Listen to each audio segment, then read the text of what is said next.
नमस्कार। अपना प्रदेश उत्तर प्रदेश उत्तराखंड देख रहे हैं आप। मैं हूं आपके साथ पूजा मोहन पांडे। बुलेटिन की शुरुआत करते हुए सबसे पहले आपको बता दें, राज्य लोक प्रशासन संस्थानों को मजबूत करने के लिहाज से लखनऊ में आज क्षेत्रीय कार्यशाला आयोजित की गई थी। इस कार्यक्रम में सीएम योगी, केंद्रीय मंत्री जितेंद्र सिंह शामिल हुए। मुख्यमंत्री योगी आदित्यनाथ ने बताया कि उत्तर प्रदेश में कई वर्षों से भर्ती प्रक्रिया रुकी पड़ी थी, लेकिन यूपी सरकार ने सारी भर्तियां कराई। सीएम ने कहा कि उत्तर प्रदेश में कुंभ का आयोजन हुआ था, जिसमें पुलिस की छवि में सुधार हुआ है।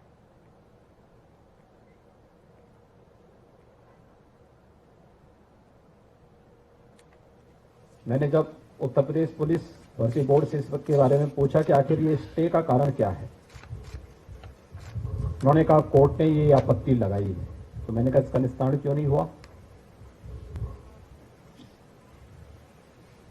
जिन मुद्दों पर न्यायालय ने आपत्ति की थी, उन सभी मुद्दों को हमने निस्तारित करके न्यायालय में फिर से शपथ पत्र दिया कि ये मुद्दे निस्तारित हो चुके हैं। न्यायालय अब इसमें जो स्थगन आदेश है इसको वैकेट करें और हमें अनुमति दें।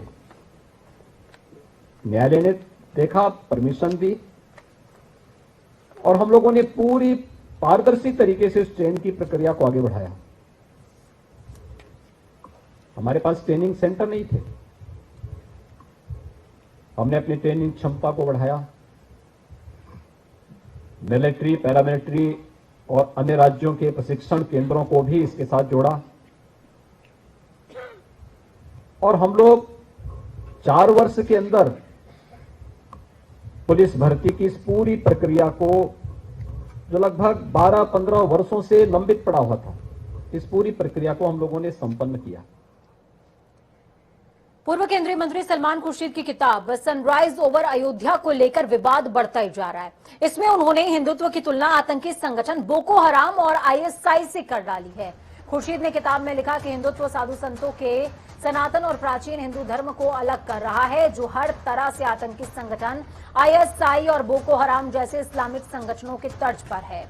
खुर्शीद ने किताब में लिखा है कि हिंदुत्व साधु संतों के सनातन और प्राचीन हिंदू धर्म को किनारे लगा रहा है, जो कि हर तरीके से आईएसआई और बोको हराम जैसे जिहादी इस्लामिक संगठनों जैसा है। इसके तर्क में खुर्शीद ने यह भी कहा कि हिंदू धर्म उच्च स्तर का है, इसके लिए गांधी जी ने जो प्रेरणा दी उससे बढ़कर कोई प्रेरणा नहीं हो सकती। इस विमोचन के दौरान कही गई वो केवल हिंदुओं की भावनाओं को नहीं, भारत की आत्मा को भी गहरी ठेस पहुंचाती है। संदर्भ है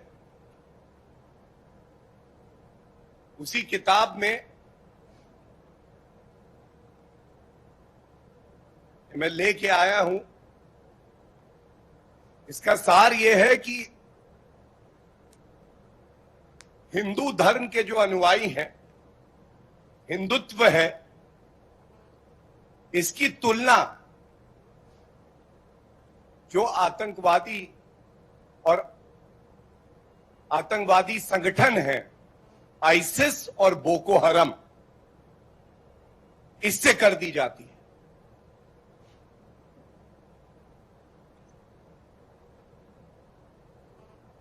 भारत में रहकर भारत के नागरिकों द्वारा इतना सम्मान मिलने के बाद कांग्रेस पार्टी ऐसा क्यों कर रही है? यह सवाल आता है कि क्या ये लाइन सलमान खुर्शीद जी की है? क्या ये लाइन पी चिदम्बरम जी की है? क्या ये लाइन शशि थरूर जी की है?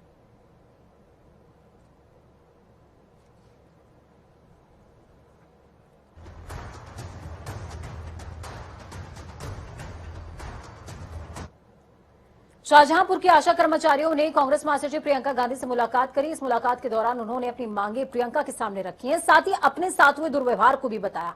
आपको बता दें कि बीते दिनों मुख्यमंत्री योगी आदित्यनाथ ने कार्यक्रम में पुलिस ने आशा कर्मचारियों से झड़प भी की थी, तो वो सभी अपनी मांगों को लेकर मुख्यमंत्री से मिलना चाहती थी, लेकिन मुलाकात नहीं हो सकी। पीड़ित आशा कर्मचारियों के प्रतिनिधि मंडल ने आज प्रियंका गांधी से मुलाकात की और उनके सामने अपनी मांगे रखी हैं।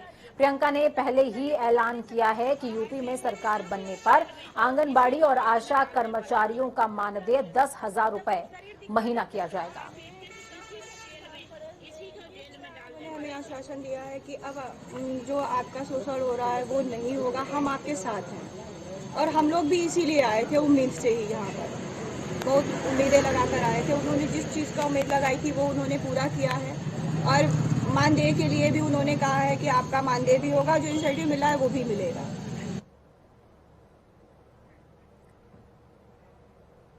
तो वहीं दूसरी तरफ प्रसपा की परिवर्तन रथ यात्रा आज गोरखपुर पहुंची। यहां प्रसपा अध्यक्ष शिवपाल यादव का पार्टी कार्यकर्ताओं ने जोरदार स्वागत किया है। इस दौरान पत्रकारों से बात करते हुए शिवपाल यादव ने सपा अध्यक्ष अखिलेश यादव के साथ गठबंधन के सवालों पर बड़ी चालाकी से अपनी राय रखी। शिवपाल ने कहा, इंतजार सभी कर रहे हैं, बात हो रही है, हमारे पीछे जितने लोग खड़े हैं उनकी सीटों पर मुहर लग जाएगी तो फिर हो जाएगा। गठबंधन की जो भी अखिलेश को अच्छा सर, अभी आपने बोला है मंच से कि विलय भी करने के तैयार। हाँ, अगर अखिलेश जी कहेंगे विलय करने के लिए तो आप तैयार हम निकलने के जो भी है। शिवपाल जी, एक तरफ आप विलय की बात कर रहे हैं, समझौते की बात कर रहे हैं, दूसरी तरफ आप पार्टी के कार्यकर्ताओं को उत्साहित भी कर रहे हैं। तो ये चुनाव लड़ेंगे कि नहीं लड़ेंगे, इस कंफ्यूजन में भी तो है मामला। बिल्कुल चुनाव लड़ेंगे, बिल्कुल चुनाव। तो अगर विलय करेंगे तो कैसे लड़ेंगे? हम देखिए सीटें मांगेंगे। हमने यही तो कहा, जो हमारे पीछे लोग हैं समान तरीके से टिकट मिल जाना चाहिए और मिल जाना चाहिए और मिलेगा, मिलेगा हैं। और नहीं तो हमारे साथ बहुत लोग हैं, चिंता मत कीजिए। सुहेलदेव भारतीय समाज पार्टी के राष्ट्रीय अध्यक्ष ओम प्रकाश राजभर ने एक विवादित बयान दिया। उन्होंने बुधवार को पत्रकारों से बातचीत करते हुए कहा कि अगर जिन्ना को देश का पहला प्रधानमंत्री बना दिया होता तो देश का बंटवारा ही ना होता। आपको बता दें कि पूर्व मुख्यमंत्री और समाजवादी पार्टी के राष्ट्रीय अध्यक्ष अखिलेश यादव की ओर से जिन्ना पर दिए गए बयान के बाद यूपी में विवाद बढ़ गया। तो वहीं 31 अक्टूबर को अखिलेश ने हरदोई जिले में एक आयोजित जनसभा में कहा था कि सरदार पटेल, जवाहरलाल नेहरू, महात्मा गांधी, जिन्ना ने मिलकर आजादी की लड़ाई लड़ी है और देश को आजादी दिलाई। इस बयान को लेकर ओम प्रकाश राजभर से पूछा गया तो उन्होंने कहा, अगर जिन्ना को ही पहला प्रधानमंत्री बना देते तो इतना रोना पीटना ना होता, ना देश के दो टुकड़े होते। अखिलेश यादव ने जिन्ना को जो है कि स्वतंत्रता सेनानी में जो है कि बोला, तो क्या आप इस बात से सहमत हैं? आप इस बात से सहमत हैं उनकी बात से? जिन्ना को देश का प्रधानमंत्री ही लोग बना दिए होते। इस बात को आडवाणी जी के विचार को पढ़िए, अटल जी के विचार को पढ़िए, जो देश के शुभचिंतक है उनके विचार को पढ़िए। वो क्यों उनकी तारीफ करते थे? वो लोग उनकी तारीफ क्यों करते थे? तो जिन्ना का नाम आते ही यार, जिन्ना आप लोगों को भूत सवार है कहा। आप लोग महंगाई पे क्यों नहीं पूछते हो? नहीं, हम पूछ रहे हैं आपसे, जिन्ना से महंगाई कम हो जाएगी? जिन्ना का नाम आते ही राजनीतिक गलियारों कुछ नहीं। वो भारतीय जनता पार्टी में खाली भारतीय जनता पार्टी में अगर मुसलमान हटा दीजिए, भारत पाकिस्तान हटा दीजिए, हिंदू मुसलमान हटा दीजिए, मंदिर मस्जिद हटा दीजिए, तो भारतीय जनता पार्टी की जबान बंद हो जाती है। महात्मा गांधी काशी विद्यापीठ के ललित कला विभाग में लगी स्वतंत्रता आंदोलन में काशी की भूमिका पर आयोजित शिविर में आरएसएस के वरिष्ठ प्रचारक इंद्रेश कुमार ने कहा कि जिन लोगों को जिन्ना भारत की राजनीति में महापुरुष लगते हैं उनको जिन्ना के देश चले जाना चाहिए। भारत और भारतीयों पर उनको बोझ बनने की कोई जरूरत नहीं है, बोझ बन के जीना नहीं चाहिए। वहीं उन्होंने कहा कि जो लोग ये आरोप लगा रहे हैं कि लालकृष्ण आडवाणी ने जिन्ना की मजार पर चादर क्यों चढ़ाया, उनको मैं ये कहना चाहता हूं कि राहुल गांधी, सिंधु, दिग्विजय, ये लोग राजनीति के चुटकुले हैं। ये भी ऐसे ही खूबसूरत चुटकुले हैं, इसलिए अपने गलत को सिद्ध करते हुए इस तरह के अनाप शनाप बातें ना बोलें।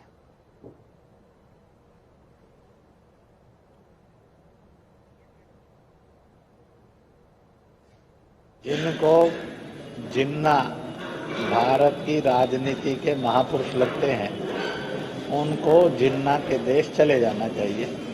भारत पर, भारतीयों पर उनको बोझ बनकर नहीं जीना। मैं कहा करता हूँ, हमारा राहुल, अखिलेश, सिद्धू जैसे दिग्विजय राजनीति का एक चुटकुला है, यह भी वैसे ही खूबसूरत चुटकुले हैं और इसलिए अपने गलत को और सिद्ध करने के लिए कुछ भी अनाप शनाप बोलेंगे, और इसलिए मैं उनको कहूँगा, अगर आपको सत्य और सही नहीं पता है तो झूठ नहीं बोलें और गलत नहीं बोलें।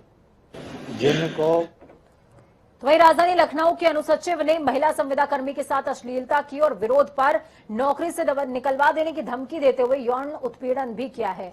पीड़िता की तहरीर पर हुसैनगंज पुलिस मुकदमा दर्ज करके मामले की तफ्तीश कर रही है। तो वहीं बुधवार रात आरोपी के खिलाफ कोई भी कार्रवाई नहीं हुई, जिसके बाद पीड़िता ने उत्पीड़न का एक वीडियो भी वायरल किया है, जिसमें आरोपी अनुसचिव जबरन शारीरिक संबंध बनाने की कोशिश कर रहा है। वीडियो में अल्पसंख्यक कल्याण विभाग में तैनात अनुसचिव इक्षाराम यादव पीड़िता को परेशान करता नजर आया। उसके विरोध पर जबरदस्ती करता रहा। उसके बाद काफी देर तक उसे परेशान करता रहा। पीड़िता का आरोप है कि इक्षाराम यादव उससे काफी समय से परेशान कर रहा था, नौकरी से निकालने की धमकी देता रहा, शारीरिक शोषण करता रहा। इससे तंग आकर चोरी छुपे वीडियो बनाया। आरोपी के खिलाफ हुसैनगंज थाने में शिकायत दर्ज हुई है। इसके बाद आरोपी को पुलिस ने गिरफ्तार करते हुए तफ्तीश शुरू कर दी।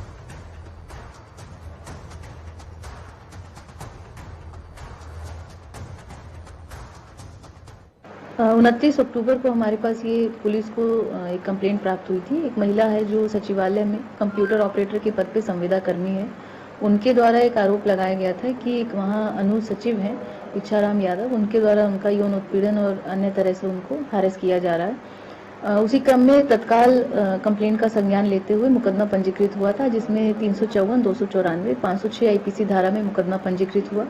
उसी क्रम में विवेचना में महिला के सहयोग से साक्ष्य संकलन करते हुए आज इक्षाराम यादव जो हैं मुख्य आरोपी जो हैं उनकी गिरफ्तारी करके उनको जेल भेजा जा रहा है।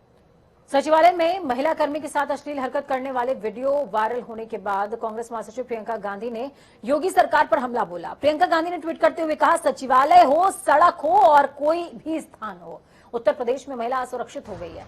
सरकार के महिला सुरक्षा के दावे की असलियत सभी के सामने। उत्तर प्रदेश की एक बहन को यौन शोषण के शिकायत पर कार्रवाई न होने के चलते उसके साथ घटी घटना का वीडियो वायरल करना पड़ा। कितना धैर्य और लड़ने की शक्ति होगी उसमें। उत्तर प्रदेश की मेरी बहनों, एकजुट होकर अपनी लड़ाई इसी तरीके से खुद लड़ो। तुम लड़की हो, लड़ सकती हो। देश की एक एक महिला तुम्हारे साथ।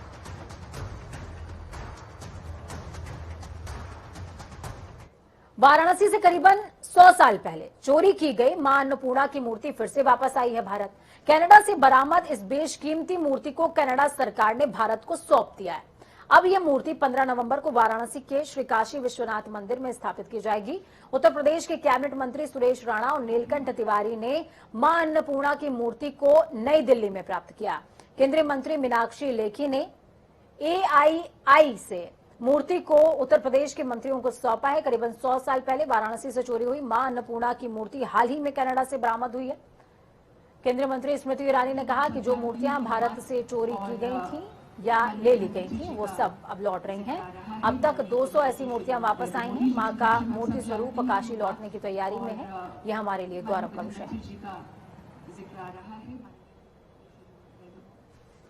वहीं महंत नरेंद्र गिरी मौत मामले में आरोपी आनंद गिरी की जमानत अर्जी जिला न्यायालय ने खारिज कर दी है। बुधवार को कोर्ट में इस मामले में सुनवाई हुई थी। कोर्ट में आनंद गिरी और CBI की तरफ से बहस की गई। दोनों पक्षों की बहस सुनने के बाद कोर्ट ने जमानत अर्जी पर फैसला सुरक्षित रख लिया, जिसके बाद आज कोर्ट ने अपना फैसला सुनाते हुए जमानत अर्जी को खारिज कर दिया है। आपको बता दें कि आनंद गिरी पर महंत नरेंद्र गिरी को आत्महत्या के लिए उकसाने का आरोप लगा। 22 सितंबर से ही आनंद गिरी प्रयागराज की नैनी सेंट्रल जेल में बंद है।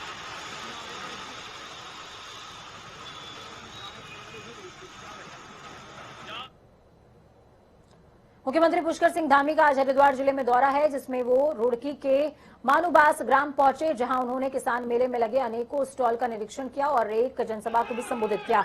मुख्यमंत्री पुष्कर सिंह धामी ने कहा कि प्रदेश में किसानों को खास प्राथमिकता दी जा रही है, जिसके तहत उन्होंने किसानों को 25-25 हजार रुपए का चेक भी आवंटित किया है।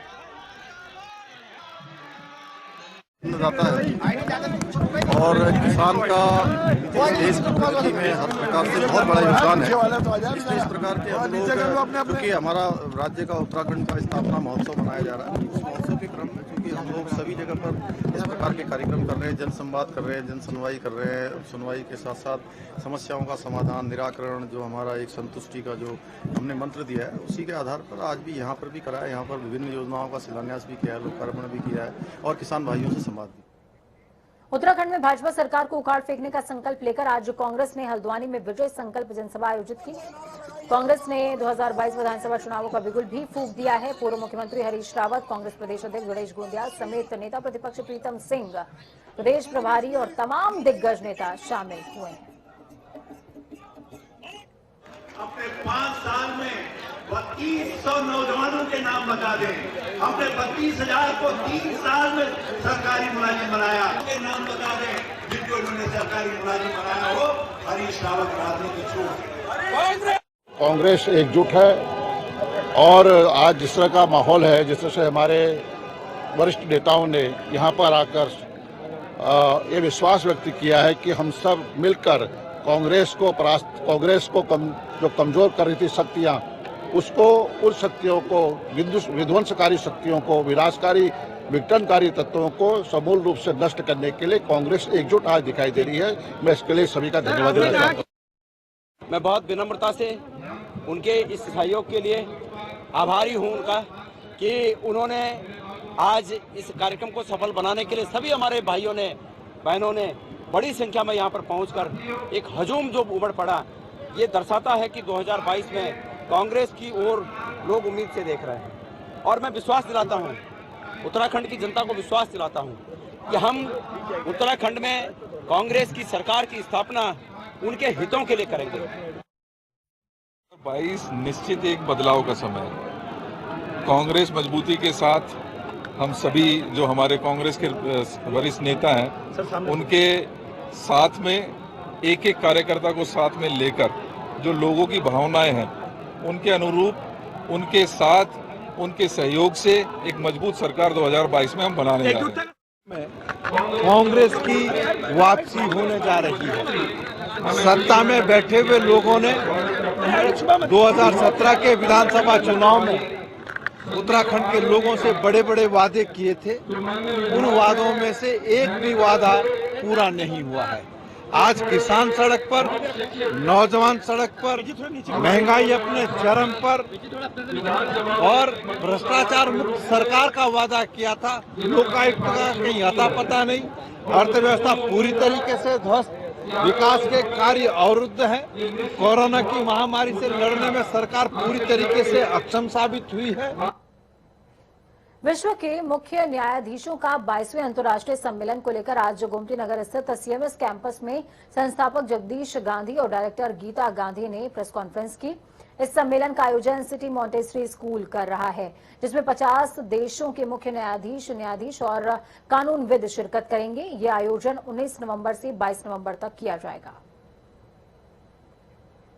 देखिए, ये 19 तारीख से 22 नवंबर तक, 19 नवंबर से 22 नवंबर तक ये 22वां अंतर्राष्ट्रीय चीफ जस्टिस कॉन्फ्रेंस है। इसमें अभी तक 49 कंट्रीज के एक्सेप्टेंसेज आ गए। इनकी लिस्ट ये है, कौन कौन चीफ जजेस जजेदार है, उनकी पूरी लिस्ट है। चलिए, वक्त यहाँ पर छोटे से ब्रेक का। ब्रेक के उस पार खबरों का सफर लगातार जारी रहेगा। बने रहिए जनता टीवी के साथ, क्योंकि हमें आपकी ताकत। जनता टीवी की ये कामना है कि आपका आने वाला कल आज से बहुत बेहतरीन हो। नमस्कार।